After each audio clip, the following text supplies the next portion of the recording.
So I just want to let you all know, I'll go over names after the fact so you all have the correct spelling and enunciation, and we will be offering questions after everyone speaks. Okay, so just please keep that in mind. But for now, I will hand it over to Special Agent in charge of the FBI Phoenix Division, Akil Davis, and he'll get us started. Thanks. Thanks a lot, Brooke. Good afternoon. My name is Akil Davis. I'm the Special Agent in charge of the FBI's Phoenix Division, which covers the entire state of Arizona. I'm joined here today by members of the Tucson Police Department, the Pima County Sheriff's Department, the Pima County Attorney's Office, the U.S. Marshals Service, and the United States Attorney's Office. Before I start discussing Operation Clean House, I'd like to also mention a national initiative that ran this week called Operation Cross Country. It's another major initiative that ran simultaneous with Operation Clean House. Operation Cross Country targeted sex trafficking victims, and we were able to successfully rescue 5 minors of child sex trafficking. We also made 33 arrests in that initiative, and it was led by our federal, state, and local counterparts. I highlight this because, as you will see with Operation Cross Country and Operation Clean House, we are stronger together. These task forces that we're going to highlight led to the success of these 2 gigantic operations that ran simultaneously here in the state of Arizona. Now let's talk about Operation Clean House. Southern Arizona is now safer because of the success of this operation. Operation Clean House is a fugitive apprehension operation targeting some of the most violent criminals in our communities. This operation led to several arrests, to include 88 arrests, 4 of which were homicide suspects. We were able to seize 9,000 fentanyl pills. I really want to say that. I really want to emphasize the fentanyl seizure. 9,000 might not seem like a lot, especially to our Border Patrol brothers and sisters, but that seizure is significant because, as we know and we have seen, 1 pill is a lethal dose. 9,000 fentanyl pills taken out of the community is significant. We also seized 10 guns in this operation. This operation this operation lasted over 2 weeks, and it brought to bear 10 law enforcement agencies and over 150 law enforcement personnel. We all share in the fight against violent crime. It's a law enforcement effort, but also it is a community effort. Our brothers and sisters in law enforcement live in these communities. Our kids go to these schools. We have a vested interest in the success of these types of operations. We specifically targeted the Pima County metropolitan area. We started as far north as Marana, as far south as Sarita. But these arrests and these operations took us all over the state. We made arrests on this operation in the Phoenix metropolitan area.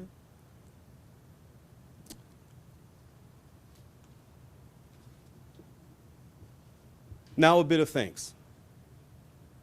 I want to thank every agency that was involved. Everybody played a crucial role in this operation, leading to its success. That being said, I want to thank our FBI personnel. In a post-9/11 era, we understand how significant operations and intel integration is. Make no mistake, this operation would not have been successful without the intel component supporting it. This was very much an intel-led and intel-driven operation that led to the success of all those arrests. I want to thank our special agents, not only here in Phoenix, but the support we received from FBI headquarters in Washington, D.C., and then from some of our neighboring field offices, which provided personnel to help us with this operation. And last but not least, and equally as important, is our support side of the house. With temperatures skyrocketing over the last 2 weeks, we peaked at 118 degrees for some record-breaking days. We came real close to an air conditioning incident here in the building, which would have hampered operations and made for a real sweaty environment. Our support personnel were able to fix our problems here in the building without any disruption in operations. Now I would like to turn it over to one of the FBI's strongest supporters and partners in crime, Tucson Police Chief Chad Kazmar. Thanks, Chad. Good afternoon, everyone. I first want to start with appreciation and gratitude to the FBI and their investment in our Tucson community. So we have had a long-standing, amazing relationship with the organization. We look forward to that in the years to come. I'm pleased to report the number of violent incidents in the city of Tucson continues to trend lower, but the numbers are not where they should be. Violence is a contagious disease. Let me say that again. Violence is a contagious disease. It meets the definitions of a disease and of being contagious. That is, violence is spread from one person to another, and it will take a holistic approach to have a meaningful and sustained reduction of violence in our community. Thanks to the leadership of the city manager, Michael Ortega, Mayor Romero, the council, the City of Tucson's investment in alternative response resources and ongoing evolution of work being completed every day in the Public Safety Communications Department has certainly also contributed to collective effort and reduction of violent crime in our community. But what you see today in front of you is collaborative law enforcement efforts have played and will continue to play a pivotal role in helping make our community safer. I'm beyond grateful for the partnerships that the Tucson Police Department has with all of our local, state, and federal partners. And let me be clear, which is one of my favorite lines at work, I can't do this alone. As almost on the backside of my second year as chief of police, it takes everybody that's standing to my left and right to contribute to safer outcomes and help me as chief of police. And I'm forever grateful for these relationships. The folks that are visible to you today, and by participating in formal programs like the Department of Justice National Public Safety Partnership, as we refer to as PSP, we love our acronyms, so we'll keep throwing them at you. The City of Tucson and its many local, federal, state, and community partners have significantly enhanced our abilities to communicate, to coordinate, and strategically partner to reduce violent crime by targeting violent offenders and hold them accountable for the crimes that they commit. Recognizing that when it comes to combating violent crime in our community, especially the concerning number of homicides we've seen in the recent years, a single strategy alone is not going to work. This is why, in addition to our efforts to work with partners within PSP, TPD has also adopted an evidence-based approach to resource allocation. This strategy involves implementation of proactive policing methods, like problem-oriented policing. Again, we love our acronyms, POP. The Place Network Investigations, P&I, in conjunction with PSP, target high crime areas with historical concentration of violence with guns. Additionally, TPD has embraced new investigative policing strategies with the implementation of tactical investigations model for immediate support after crimes like homicides occur. The creation of the Crime Gun Intelligence Unit, CGIU, see, we can't get enough, the pursuit of becoming a crime intelligence center later this year, and the addition of a second National Integrated Ballistics Information Network, NIBIN machine, thanks to the ATF, have all contributed to remarkable reductions in violent crime. As a result of these initiatives, year to date, our homicide unit has a solvency rate that stands at 78%, which is well above the national average. Additionally, TPD and its partners have removed over 1,300 guns off the city streets year to date, again with the partnerships that you see in front of you. And our homicides are over 16% lower than they were just 2 years ago. So with that, I'd like to turn over to a close colleague and friend, Acting U.S. Marshal Van Bayless.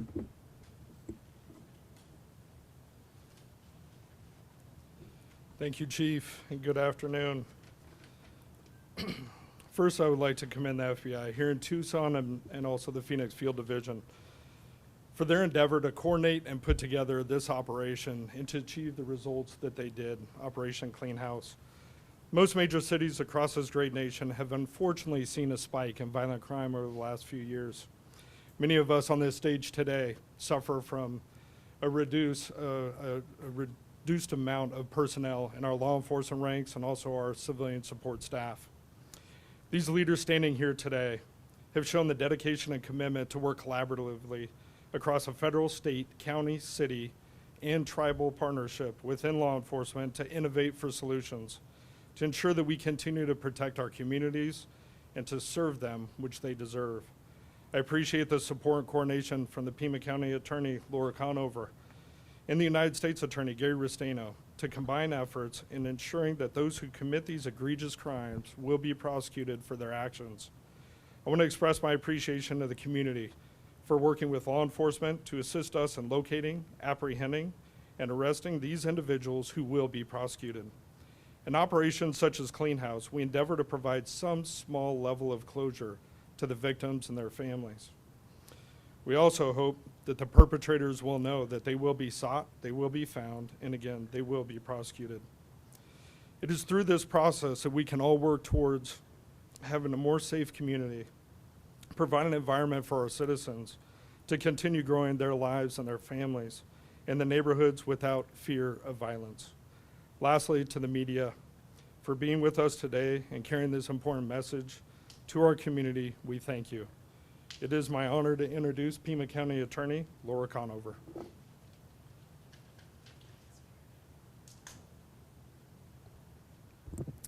Good afternoon. Thank you all so much for being here and paying attention to this important topic. We appreciate it. Muchísimas gracias por la atención. I want to continue on with the theme and tone of gratitude. I asked the Chief of Detectives for the Pima County Attorney's Office, Fabian Pacheco, and Detective Phil Young to come with me today. They contributed personally to this operation out on the street helping. And I want to thank the people to my left and my right, our partners in this public safety community. I can't tell you what your work has meant in real life consequences to our neighborhoods, to our communities, to our schools when 9,000 fentanyl pills are removed from the streets. I can't tell you what it means in real world terms, what it means to families who have been waiting for justice after suffering violent crime. And that's what the work here today is translating into. It also sends a message out into the communities that when you commit violent crime, when you deliberately and without justification pick up a gun and point it at someone and pull that trigger, there is going to be full accountability under the law. Last but not least, I want to thank the community for everything you're doing as well in partnering with us every day to make sure that we can hold people who are harming our community accountable. We see you out there helping us, and we see you and hear you calling 88 crime every time you need to. Thank you for being with us in this critical time. I am most honored to next introduce our final speaker, I think, this afternoon, a partner and dear colleague and friend, Chief Assistant U.S. Attorney Nicole Sabel. Thank you and good afternoon. As Laura said, I'm the Chief Assistant United States Attorney for the U.S. Attorney's Office here in the District of Arizona. On behalf of the U.S. Attorney Gary Restaino and the district, I also want to extend our thanks to the community and all of our partners here today.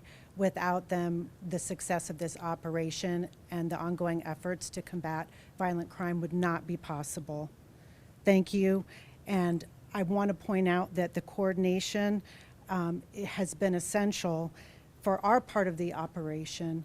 The U.S. Attorney's Office was grateful to be able to essentially embed one of our Assistant United States Attorneys in the command post with FBI during the course of the operation.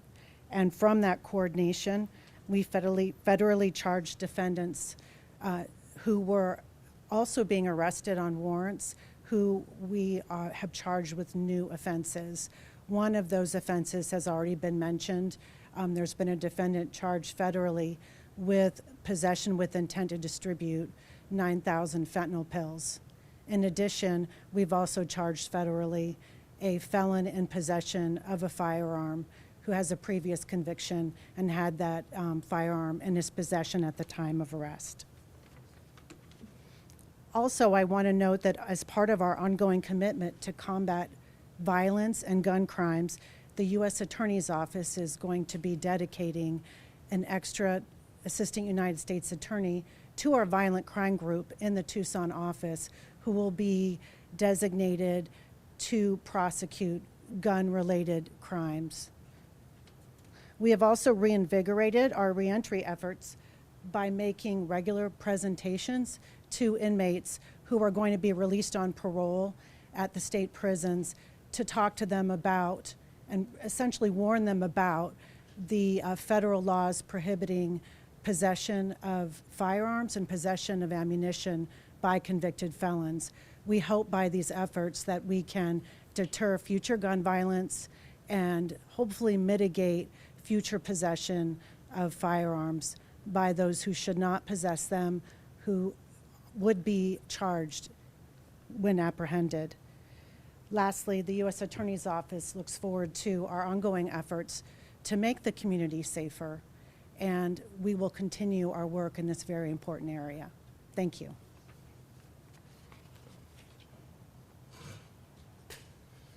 That concludes the statement portion of our conference. I'll open it up to questions from the media. Horace Fallender, News 4 Tucson. Sir. As you mentioned, I believe you said you arrested 88 folks associated to this operation. Was there any general connection between these people? Were they associated by any sort of cartel, gang, any connections, or were these more just kind of random criminal investigations you tied together in one operation? Yes. And so some folks were connected, some folks weren't. The focus of it was really to go after the most violent criminals operating in the community. So sometimes those folks might have had some gang alliances. But again, some of them might have been committing acts of violence on their own. There was recently a SWAT standoff, a SWAT situation involving FBI. I want to say it was July 21st in the Midtown area. We were all out there covering it, very little information given to us from the FBI. Can you confirm that that was connected to this? And can you give us some more context and details about what that specific operation was doing? So that was part of our larger operation. That subject had been targeted based on the intelligence provided to us. Again, I had mentioned earlier in my statements that this was an intel-led operation, meaning our intel cadre identified those subjects that would fit into this criteria for this operation. The subject on July 21st fit that criteria, and his violence was as such that it needed a SWAT team to ensure everybody's safety. The subject then barricaded himself in the house for a short bit of time, but ultimately surrendered to law enforcement without further incident. So what was his crime, or what was he alleged to have done that he wanted a SWAT situation like? Chad, do you know?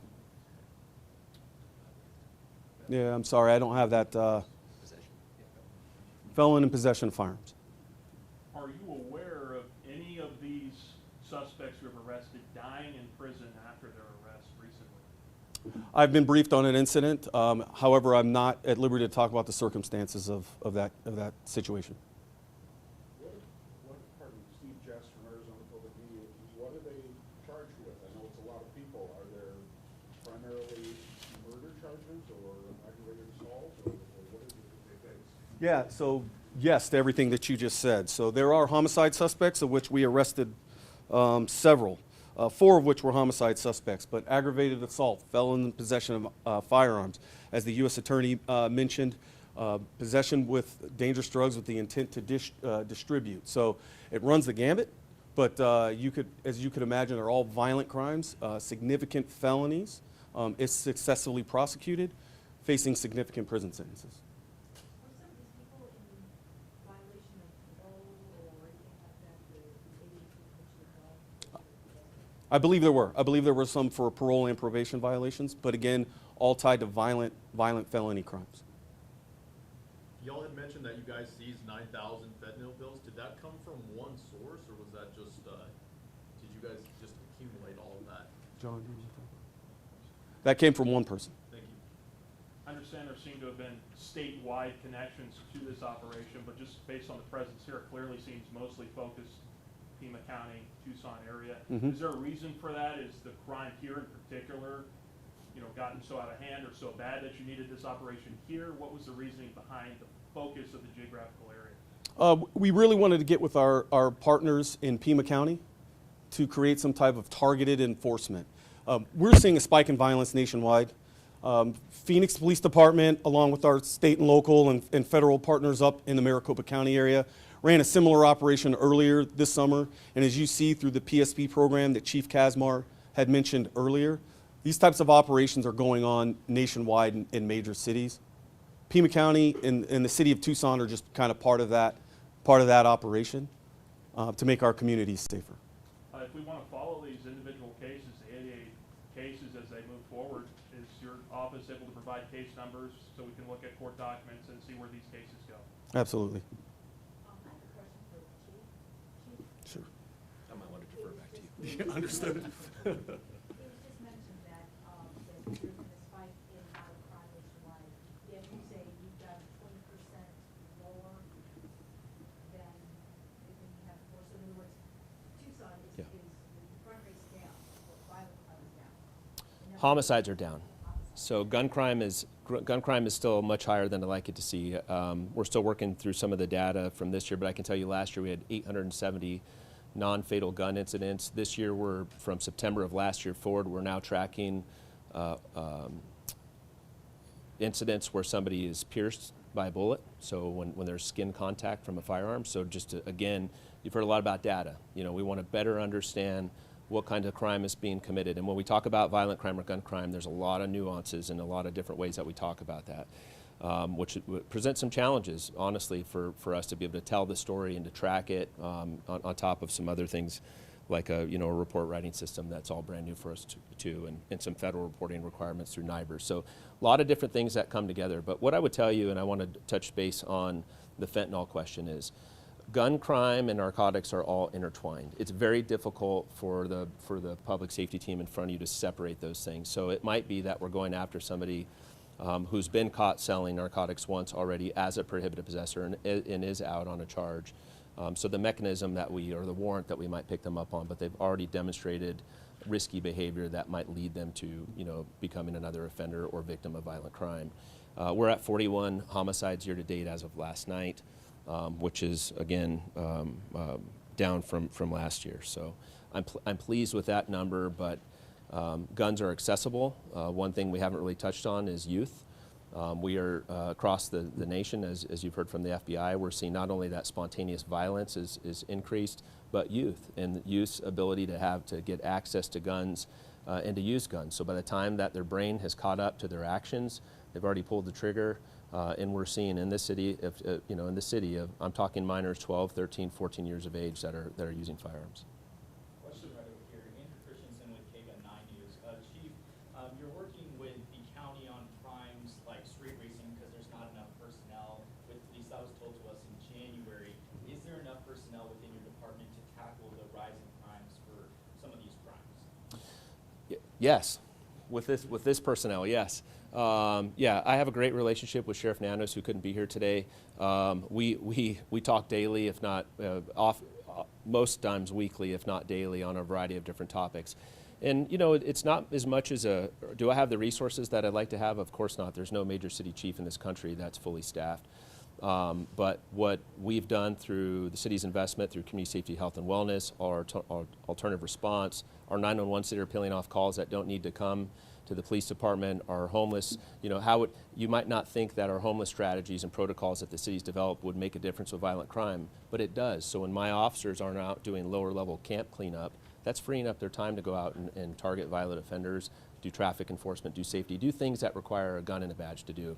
But I want to emphasize, what you see in front of you today through PSP and P&I and all these efforts are not the Tucson Police Department alone. It's a regional public safety effort, and that includes our local, state, and federal partners. So it's about being smarter and putting the right work in the right hands. Every organization that stands in front of you today has access to different resources. So, I'm a third generation Tucsonan, raised in fourth. I couldn't be more proud to call myself a Tucsonan and the chief of this police department. But we're being smarter as a metropolitan government, that's both Pima County, City of Tucson, and at a time where the news doesn't do a whole lot of coverage at a national level of talking about how government's working well together, I think today is a good example of actually where it is. And question for Special Agent Davis. When it comes to Operation Cross Country, you guys rescued 5 minors. How far back does The youngest age, I believe, in Operation Cross Country for the ones we recovered here is 14. They go back several years, so 5 years or more on some of those crimes. Also in Operation Cross Country that I failed to mention is we actually arrested one sex trafficker in the Phoenix metro area as well. So we're arresting the customers, we're recovering the victims, and we're also targeting the perpetrators of that. And that was a nationwide initiative all over the last 2 weeks. So as Chief Kazmar highlighted there, I really want to foot stomp that we are stronger together. That national initiative occurred at the same time as Operation Clean House. We would not have been able to do that without our partnerships at the state, local, and federal level. With Operation Cross Country, did you come across any ties to Tucson or southern Arizona in that investigation? Not that I'm aware of.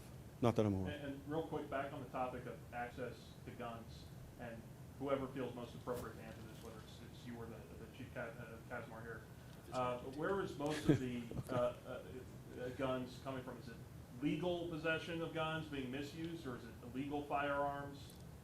Where is the majority of these cases? Is it illegal or legal firearms? Mostly it's illegal firearms, and that has to do with the manner in which they are possessed, and sometimes the manner in which they're acquired. So again, to your question, it depends, but most of these are illegal firearms. Last question.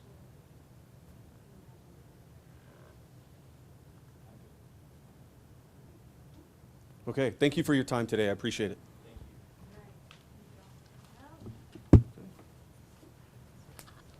Hey, thank you all so much for being here. Just to recap who spoke and in what order, I'll go over really quickly. First was FBI Phoenix Special Agent in Charge, Akil Davis.